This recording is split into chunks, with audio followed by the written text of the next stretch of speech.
Conversations with Phil. Business advice without the BS. Just straight talk and frank conversations to help you grow your business by teaching you to get more leads, earn more referrals, and close more business. Each episode, Phil has a conversation with a business leader to offer you insights from their business and translate it into actionable tips for your business.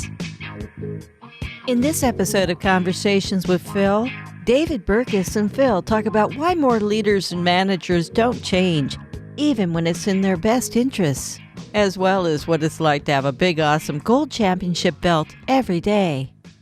Talking to Dr. David Burkus today. So David and I talked on the Shut Up Show. We hang out in groups and stuff on Facebook a lot.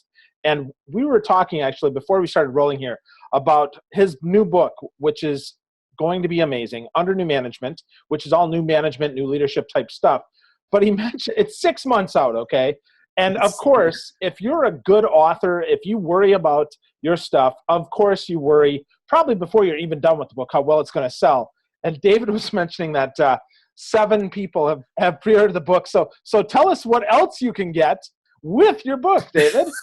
So you go to Amazon and you see, I mean, actually, because you and I think we're both on the show team for Michael Port's new book, right, which is an awesome book. And actually, I'm biased because not only is Michael awesome, and so it's a good book, Michael worked with my editor on the new book. So we had the same editor, same publisher, and whatever. So I also wanted to work, so the company stays afloat long enough to launch my book. I need you to buy Michael's book first. So that's what shows up, like that book, basically because I pre-ordered a copy of my own book when I was buying Michael's. And so the only thing that really shows up, and if you look up mine on Amazon, is customers have also bought Michael Port. And then like whatever else is in my cart, which is really actually embarrassing. Like if you're listening to this and you want to peek inside my brain, right? Like go to the books page now for Under New Management. Type in Under New Management on Amazon and you'll see other stuff that I order because I'm like myself, my mom, and like 2 of my students at the university are the only people that have pre-ordered it. Yeah, so it's like Crisco, Signo Uniball pens, and a rubber chicken. And pacifiers, because I have a right. Yeah, yeah. Yeah, I love that. So I mean, hugely embarrassing, but that's what we authors do, right? Like the worst thing about traditional publishing is you write the book, and then there's like a 9-month window from when it's over to when it launches, and all you do is scheme. Right, is figure out like how am I going to get people to pay attention to this message, and then that comes with this other fear of no one's going to care, and so you alternate back and forth between being like I'm always ecstatic and super excited to talk about that message, and also just paranoid that everyone's going to hate it. And that's what you do. That's the creative tension, though. I mean, that's the thing, right? So your first book, Myths of Creativity, was really good. Well, thank you. You're like this. You're one of 3 people that. No, I'm kidding. But thank you. No, I appreciate it. So yeah, no, but it's really good. And the thing is even someone who writes a really good book still worries about follow up, and that's kind of the point here, right? Is none of us are perfect. We're all human beings, and we all worry about stuff that, frankly, I mean, David, you have zero control over what the hell happens to your book for at least 4 months, right? Right. So yeah, so talk about that, right? Because the first book was Myths of Creativity, and I'm going to guess that one of the truths of creativity is that it's stressful and that it isn't perfect, right? Well, and you remember because you read the book. Like the last myth of creativity is that if you build a better mousetrap, the world will not beat a path to your door, right? It's that they will hate the idea, right? And the more novel it is, the more they're gonna just not outright reject it because we say we want really creative ideas, but at the same time, like the more it breaks from the status quo, the more likely it is that people, when they get it, are gonna go, oh, this is weird. I don't know that I agree with it. And the more likely it is they're going to reject it. And in companies, this is hugely dangerous because companies, I mean, everyone's worked for a company that says we will need out-of-the-box thinking. And then when you give it to them, they go, get it back in the box and we can do it. Right, exactly. So, but it's the same thing with a book, right? A book is like this new book, Under New Management. It's all about the crazy business practices that sort of actually work, right? Like unlimited vacation days at Netflix is a great idea. And by the way, spoiler alert, people take just as much vacation whether they have an unlimited vacation policy or whether they don't, right? It's the fact that Netflix is treating people like an adult that makes it work, right? But these are like, basically every chapter is a challenge to some status quo of business somewhere, right? Some best practice that turns out to be terrible.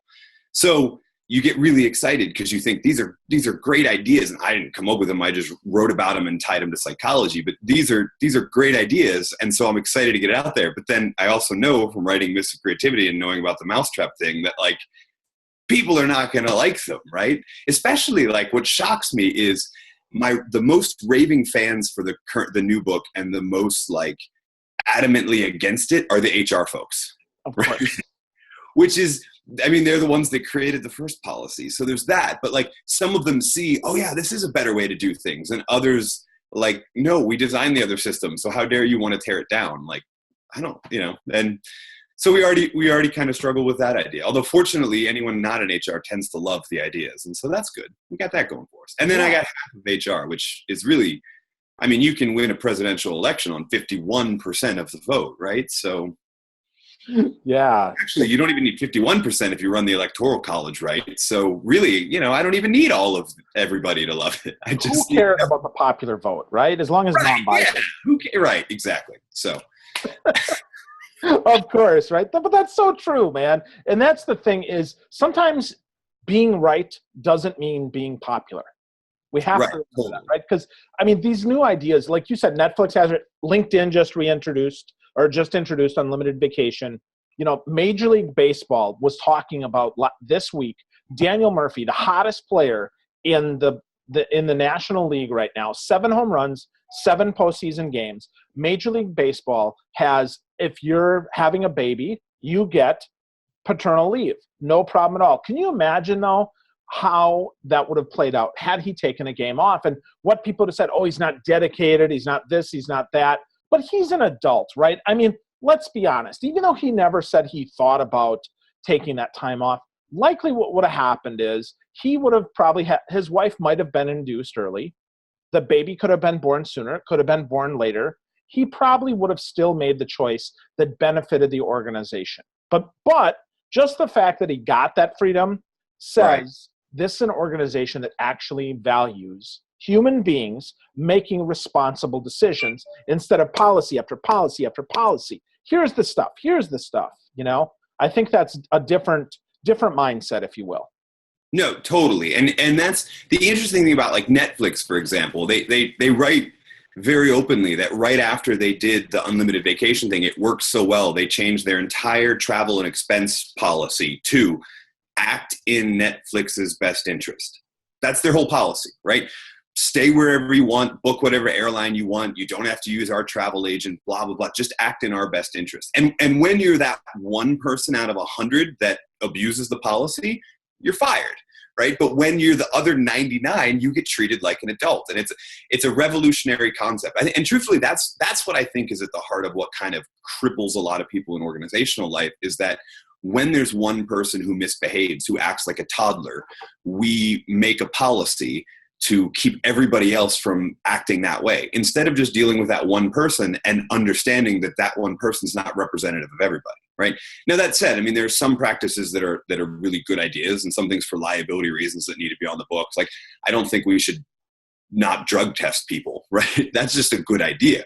But what happens over time is sort of policy creep. Like, you can actually tell how many HR problems people have run into, right? How many people problems people have run into by the number of policies, right? And that's just the official ones. Then there's every individual manager has their unofficial best way to do business. That's based off of their sort of experience. And sometimes that can go really well, and other times that can go really poorly. And so we had this kind of policy creep that what I love about the new book is actually, it's not even my idea. I stole it from one of the guys I was interviewing for it, because he said that the thing about doing great work in a knowledge economy and really leading an entrepreneurial or creative firm, to be a great leader in that capacity, you don't reinvent a product, you reinvent the entire factory, and you reinvent the whole way you structure the business to structure it around the minds of your people. And then you get the best people because you've done that. You've reinvented the factory, so the best people show up to work for the factory, and then you have the innovative product. But it starts at that kind of factory level. And I love that idea. especially because that's not just like an HR or a marketing or a product development related concept. Like everybody has the ability to reinvent the factory, or at least a part of the factory they're in control over, in order to bring out the best in their people. Yeah, that's totally contrary, though, to Jim Collins, get the right people on the bus. It's really blow the damn bus up and drive a Porsche if a Porsche is going to attract the best people, isn't it? Or yeah, make sure it's the right kind of bus, right? Like, I love that idea. It's great that get the right people on the bus. But the truth is that behavior is a function of the person and the environment. And even if you get the right people on the bus and you put them in a crappy bus, they're going to become crappy people. Right. So this is, I wouldn't say it blows up Collins, but it's the part that he never mentions, which is you also need a decent bus. You need like that nice, cool charter bus. It can't be like the high school one with the bumpy seats and no seatbelts. Right. It's got to be because behavior, no matter where you are, behavior is a function of the person and the environment. And so we need to talk very openly about the environment. We can't just let that be an afterthought, because that sort of shapes everything. And this is true just because that when you're around different people, you just act differently. Depending on the situation you're in, you take your cues on how to act. And so it's not just get the right people on the bus, it's get the right bus geared up. And then honestly, then the right people, then even people who don't look like the right people, when they get on the bus, become the right people, because it's a function of the person and the environment. And the environment can actually make the person better. Yeah, that's so important. I like that, though. Right bus plus right person equals right company. There you go. Perfect. I think other people, I should have had some kind of diagram like that I could build like a $10,000 an hour consulting fee thing off of, but oh well, I just wrote a book instead. There you go. We'll start the consultancy after the call. Okay. Totally. Cool. Yeah. So yeah. I see you're currently a WWE champion there, based on the belt behind you there. What's that, man? Yeah, okay, so I have two. I grabbed the cooler one. So I've been doing for probably 8 years Brazilian Jiu-Jitsu and Judo.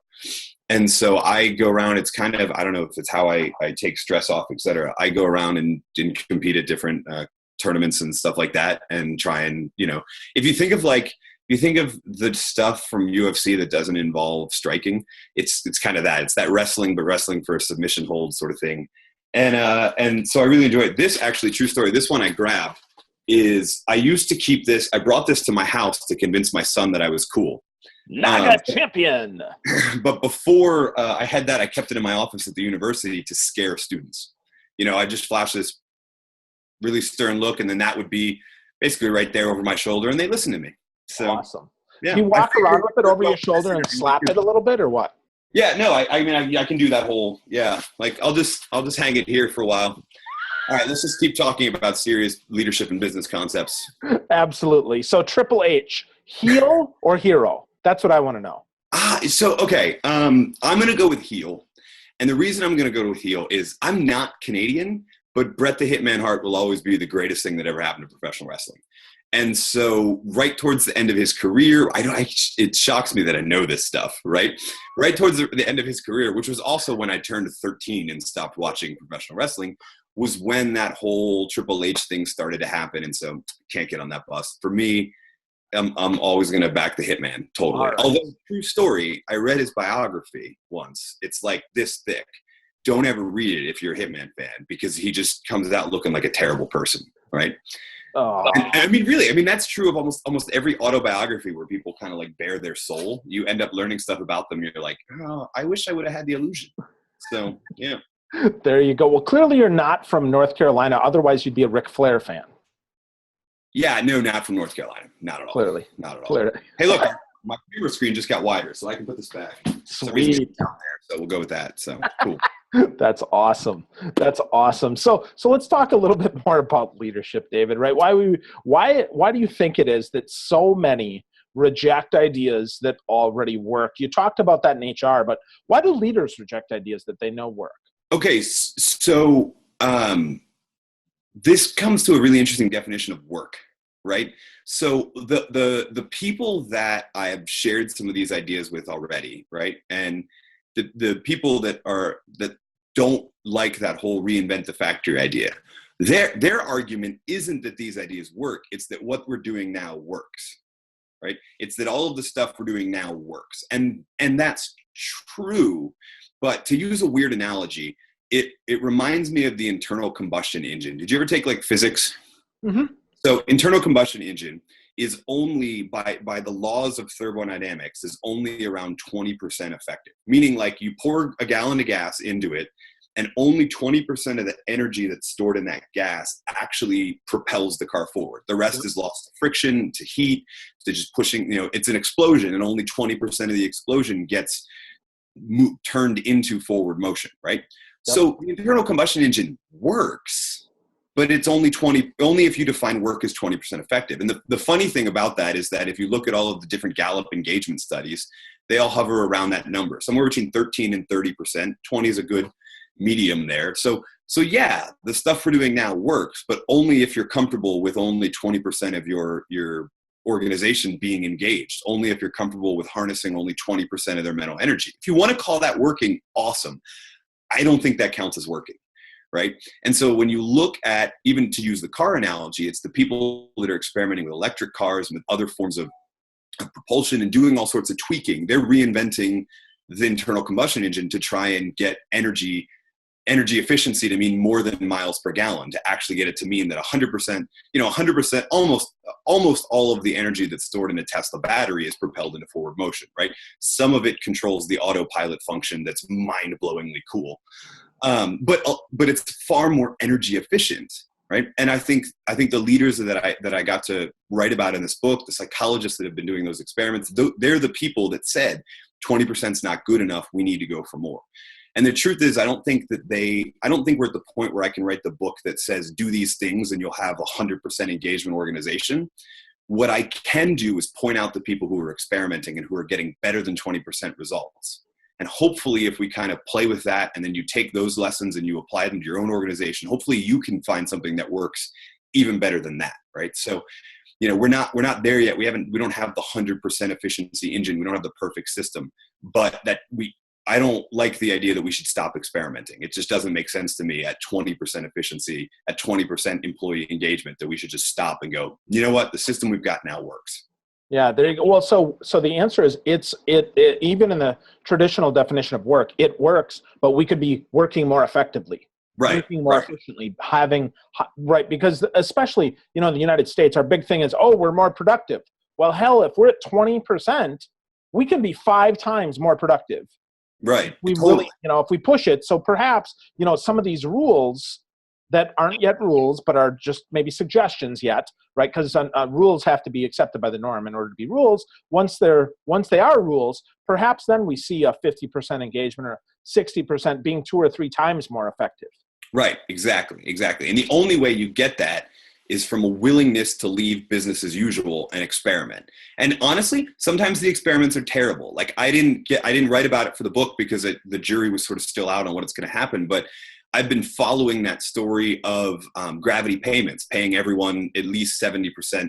And, unfortunately, the story got way too political too quickly because I just saw it as that's an interesting experiment in human behavior.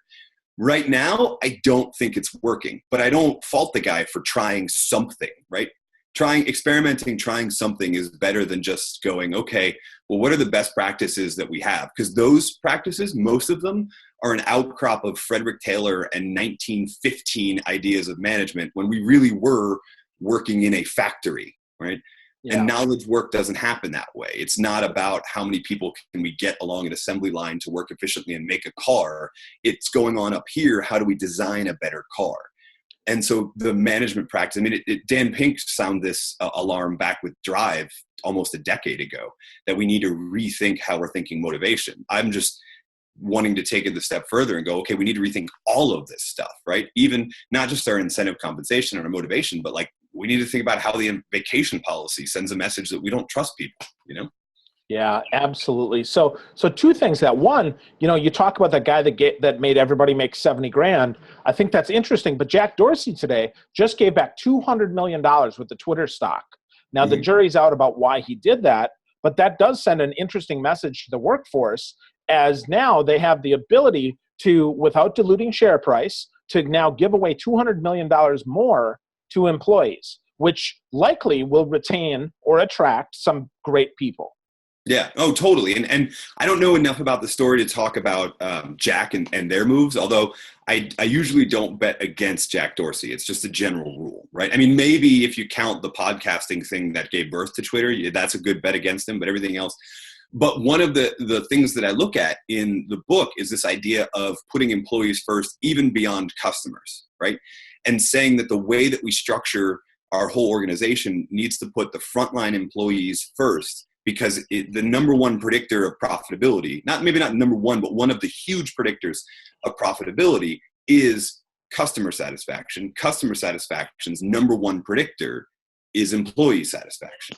So if you want to put customers first, great. But if you put employees first, you end up with employees who then put customers first for you, right?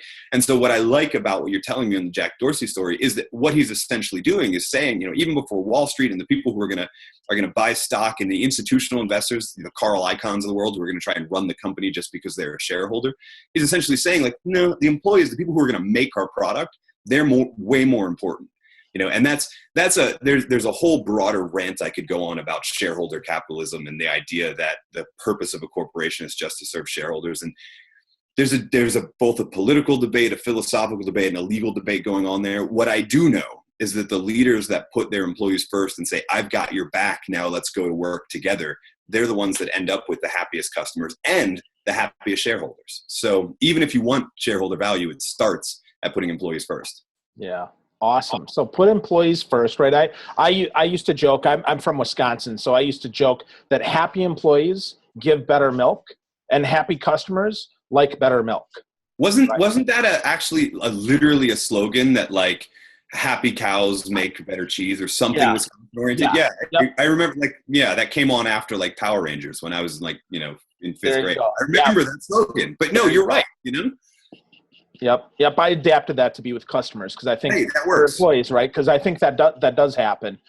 So I think that's fascinating. So David, real quick here. So you're working on, this book is out in 6 months under new management.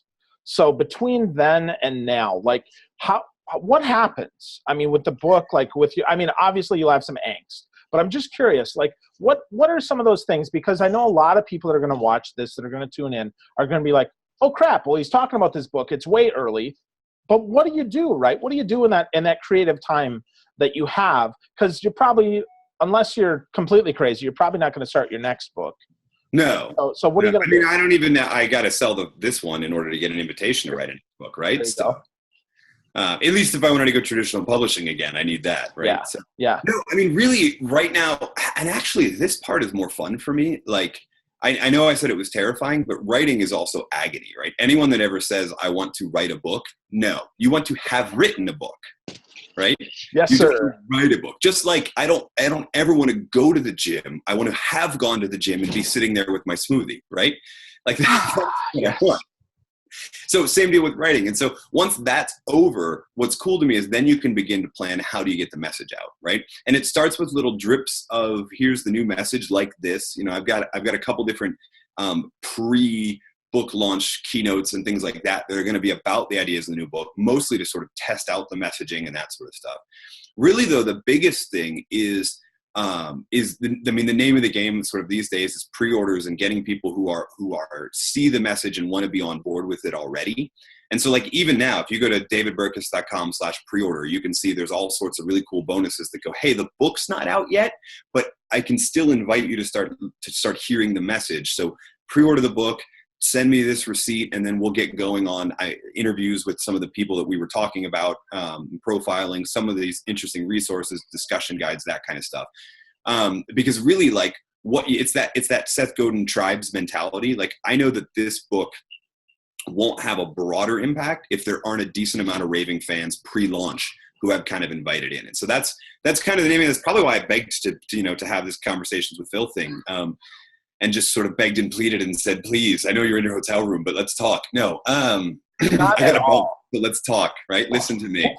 Strap it on, baby. Yeah. So, man, I mean, that's what I should say is, like, just pre-order the book. That's it. I can find out where you live. I'll find your IP address. No, not true. Might be true. I don't know. Together, we can all rule the world. But yeah, so my point is like the goal is to find those people who this message resonates with, and to find them before the book comes out, because that can help amplify it more. And really, I mean, that's honestly what I care about more. I don't think people have a book in nonfiction in the business space. They have an idea. And the book is one way to get that idea out there, right? So the pre-launch, the 6 months before a book like launches and officially available, that's like the recruiting for the army, right? And we're going to battle on March 15th, we're going to battle. But right now, we're taking new recruits. So that's where we're at. That is awesome. So David, it is always fun to talk to you. We can find you at David Burkus, BURKUS.com, davidburkus.com. And please do go to that. I just dropped a bunch of money redesigning that site, and I think it looks kind of cool. So please check it out. Yeah, for sure, man. Well, thanks for hanging out. Thanks for strapping on the belt. Hey, no problem. Happy to do it for sure. Open that up, man. So good stuff.